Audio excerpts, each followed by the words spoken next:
রাজশাহী বিশ্ববিদ্যালয়ে শিক্ষক লাঞ্ছিতের প্রতিবাদে রোববার কর্মবিরতি পোষ্যকোটা বাতিলের দাবিতে উপাচার্যের বাসভবন ঘিরে রেখেছে শিক্ষার্থীরা। যে পোষ্যকোটা বাতিল করতে হবে। প্রভিসি মহোদয় যে কক্ষে অবস্থান করছেন ওই কক্ষের বিদ্যুৎ সংযোগ এবং পানির লাইন বন্ধ করে দেওয়া হয়েছে। তারা সেখানে অশ্রাব্য ভাষায় গালিগালাজ করেছে।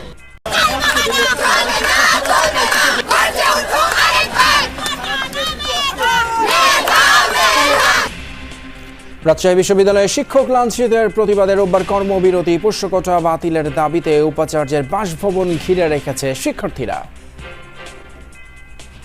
যে পোষ্যকোটা বাতিল করতে হবে। প্রভিসি মহোদয় যে কক্ষে অবস্থান করছেন ওই কক্ষের বিদ্যুৎ সংযোগ এবং পানির লাইন বন্ধ করে দেওয়া হয়েছে। তারা সেখানে অশ্রাব্য ভাষায় গালিগালাজ করেছে।